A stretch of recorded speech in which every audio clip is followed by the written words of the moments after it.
opened up a good bit. Yeah. I said I did a lot of changes and stuff like that. Yes, sir.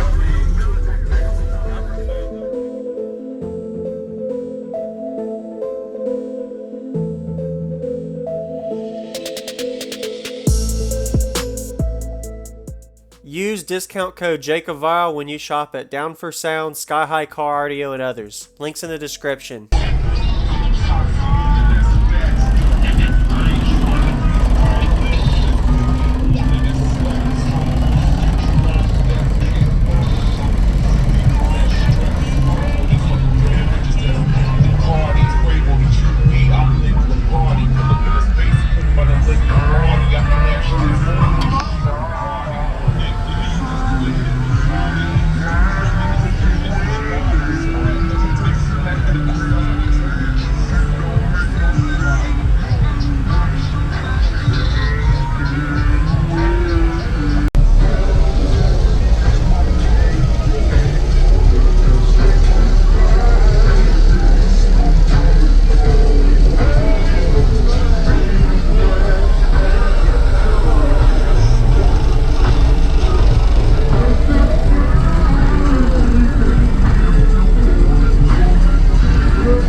What's your name and what's in here? My name's Johnathon. I got two Sundown X V2s wired at half ohm on a Sundown Salt 8K.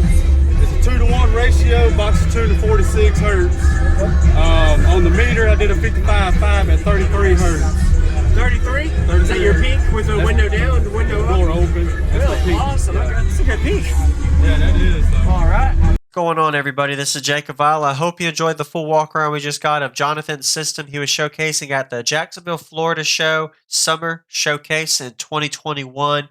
Pretty impressive to see how loud he got this dual 15-inch subwoofer system in a car. Didn't expect when you walk up to a vehicle like this and see a full-on subwoofer wall build, and he made it into a bandpass enclosure. So he actually had to build into the vehicle to fit this box. Pretty impressive. So if you notice, he has a top port, which is probably most optimal for this type of option because the seats would be blocking the port any other way. And that he was able to utilize his trunk only for his electrical upgraded of the system. So pretty impressive to see this powerful 8,000 watt amplifier at half ohm with a 45 amp hour lithium bank behind it. Didn't really find out what size alternator he had powering this lithium bank, but I'm pretty sure he had a 320 amp alternator if I remember from meeting him prior to this. An amplifier cooling fan such as the Atwood here helps keep the amplifier cool. I put a link in the description if you want to know where you can get those at. And I get a really quick shot inside so you kind of see it's a little dark. The subs were inverted with the sealed section underneath of this box with two X of 15-inch subwoofers rated at 2K RMS. Anybody working on a 4th order bandpass enclosure, usually having the subwoofers inverted in the ported section is where you're able to keep them cool. You can smell the coils. And in the way that he has these seats, some systems and vehicles, usually the seats, the top head portion would actually be blocking the port, but these style seats worked out great, so he able to have all of his port area without any kind of headrest blocking some of the airflow. Be sure to give him a thumbs up, and we're getting to the base demo now. If you haven't already, consider subscribing for daily videos coming your way every day on YouTube, JacobViral, and enjoy. All right. Love to hear it.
show me, man. Good job.